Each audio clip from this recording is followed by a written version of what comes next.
After coaching hundreds of founders through top fellowships and university programs, I've learned that the right questions can completely transform your startup journey.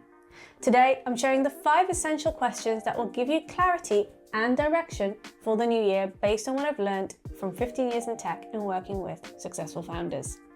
Think of this as your personal coaching session. So let's get started. The first question I'd love you to think about is, what problem makes your potential customers say, "I'd pay anything to fix this"?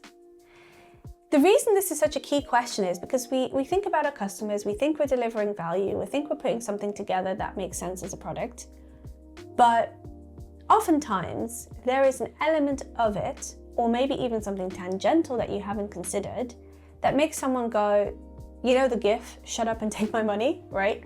That's what we're trying to get to. And so what part or tangential element of your product is that? Or it could even be not your product, it could be something else entirely. But it is a key thing to go and think about. And I think if you journal and if you reflect back to all the customer conversations that you've been having in the previous months or years, if this answer doesn't come to you quite quickly, I'd say that you probably want to put a pause on a lot of things that are going on, and you want to go back to customer research. You want to go back to doing first-hand conversations with folks and figuring out, okay, what does their mental model look like? What's their world like? How do they talk about this problem? What to them is heart-wrenching or difficult or cumbersome or painful? What kind of budget do they have available? What's the outcome? What's the transformation? What's the value that they're looking for? And putting all of that together to be able to ultimately answer this in your sleep. What problem makes your potential customers say, "I'd pay anything to fix this"? The second question is, how much do I need to sell to achieve my goal?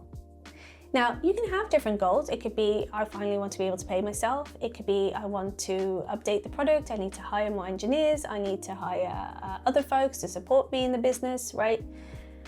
And so you can do a back of the napkin calculation on costs for things and then say, great, if that is my goal, how much do I need to sell? If my product costs this much, divide it by that. And then you get some number and you're like, great, okay, that's how many I need to sell. Does that mean that's the amount of customers? What typically is the conversion rate? So for example, on a shopping website, it's typically 3% conversion rate. So out of all the traffic that comes in, 3% will convert and buy something. And then you can look at average cost of goods that goes into a purchase, etc. If you've got a repeat client or a repeat customer lifetime value starts to become important. There are all these other things that you can think about to make that number more accurate. But I'd say even the most simplest approach of, I'd like to make this much this year, product costs this, divide it by each other, and this is how many I need to sell, gives you a really good target to focus on in terms of, all right, now it's practical, now it's concrete, and say the number is 80, you could say, oh, I can go and find 80 people. The number could be a couple of thousand if you're thinking kind of low price point, high volume. In that case, you're like, great, who do I partner with? Where are there groups of people that are in the thousands that care about this particular thing? How can I find them? So it's a really key and simple number that can help you focus a lot of your efforts going into your strategic planning for the new year. How much do I need to sell to achieve my goal? The third question I've got for you is, who are you doing this for? Typically speaking, there is a customer or there's this idea of, I really want to help this particular type of person. But if you dig deep enough, oftentimes it's founders who are trying to prove a point, founders who want to take care of their family and be independent, financial freedom. There's so many reasons nowadays that people leap into this concept of entrepreneurship.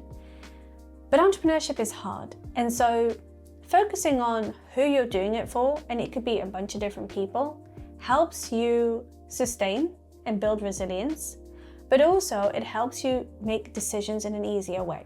Part of your who equation should absolutely be the person who ends up benefiting from the product directly. So that could be your customer, or it could be that you solve a B2B solution, but it means that it has this outcome for the people that work there, or ultimately maybe even the customers of that business. And you want to keep that person in mind, and you want to focus a lot of your efforts around it because it gives you a direction of, this is who I'm doing it for. This is what that person needs. This is what I know about that person.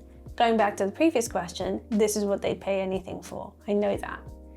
And so it makes decision-making on a day-to-day basis so much easier. So who are you doing this for? The fourth question I've got for you is, what are you ignoring because it feels too hard? Now, that's a hard question because you can respond to this, typically speaking, in two ways. The first one being, I'm going to write down every single to-do that comes to mind because there's so many things I'm ignoring, there's so many things that are hard, and I feel super overwhelmed, and let me just write everything down. Which, by the way, is not a bad thing to do sometimes because you realize half of it you can scratch off and you can, create some focus around it. But the other half tends to react to this question with, oh shit. And suddenly the elephant in the room, a spotlight is put onto that. And that's kind of what this question is meant to make you think about. So if you're the person who started thinking about all the to-dos, take a step back and think of it from a bigger picture perspective of, what am I overlooking or just kind of blindly shutting my eyes to and saying, pretending it doesn't exist, right? This whole almost childish concept of like, nah, I'm not listening. Typically speaking, it's quite a big thing, and it's, without you realizing, draining a lot of your resources and a lot of your subconscious energy. And so if you want to focus on the hard things that you're trying to do, which building a business is incredibly challenging at times, that energy is much better spent focusing there than being slowly drained at this looming, impossible, invisible thing that's in the back of your mind. And so take a minute to really think through, what am I ignoring because it feels too hard? And then think about it as, it's just a feeling. Of course it's hard, but once you've identified it, that's the hard part. And then you can figure out, how important is this that it happens, right? Maybe actually I'm worried about something that isn't that key at all in the end, but chances are it's actually important, otherwise it wouldn't quite cause that amount of feeling, typically speaking. And then, clear a day, set a timer, get to work. It's okay to suck at stuff. And especially with entrepreneurship, there's so many skills to build, there's so many things to do, and you are doing everything, especially at the start. So you're not just going to be great at it. People might not like it, people might not love it, but it's a key part to get started, because the more you postpone it, that starting point always needs to happen. You have to pay the dues at some point. So it might as well be sooner rather than later. And I found clearing a couple of hours for it, because it is going to take longer than you anticipate. When we are good at stuff, that stuff is very quick and easy to kind of pull out the bag. But when it's new, it takes us a lot of energy to figure out. There's a lot of Googling, there's a lot of it doesn't quite come out of your hands as quickly or as easily as typical other tasks. And that's fine, it's okay to suck. But just don't underestimate the time it takes. So typically clear, if you can, half a day, if not a full day, depending on kind of what you've identified. So what are you ignoring because it feels too hard? Now the last question is, who do you call? Who do you call when you've had your 9th rejection of the day and you pretty much want to break down and sob? This is really key because, as I mentioned earlier, resilience is important. It's very hard to keep going. And what's extra challenging about entrepreneurship is the highs are very high and the lows are very low, and they happen very rapidly, one after the other after the other.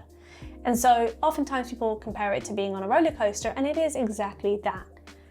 What it is it's the pace and the frequency of the ups and downs are so much more often than you probably were used to before. And that takes a toll. And it is okay to feel a bit crappy sometimes. But what's also important to think about is that the startup doesn't exist without you.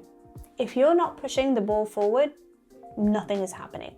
Nothing will grow and suddenly appear, and this magical thing that you're trying to build is just simply not going to take form or take shape. And so taking care of you is incredibly important. And part of that is having a support network of some sort, whether it's a group of entrepreneur friends that you've got, whether it's some girlfriends that you can just chat to, whether it's friends, family. Who do you call when you've had that rejection, when you've had that really bad day and it just all gets a bit too much? Doesn't mean that we need to stop, doesn't mean that we need to change anything that we're doing, but we do sometimes just need to have a hug or be heard or have a little giggle, go for a lunch, just something that makes you feel such that you can keep going. The equivalent of a little cup of coffee that gives you a little boost to go on. What is that in terms of your support network? I hope that helps. These are just some of the questions that have typically come up when I'm working with and coaching different founders. And they touch on a range of different elements that is kind of key when it comes to, running a startup, being an entrepreneur, and going through the daily grind of everything that comes with it. I hope that was helpful. Let me know how you've gotten on. Leave a comment down below. And if you'd like everything in a nice little PDF, it's in the description below as well. So have a wonderful year. You've got this. Good luck, and I'll see you the next time.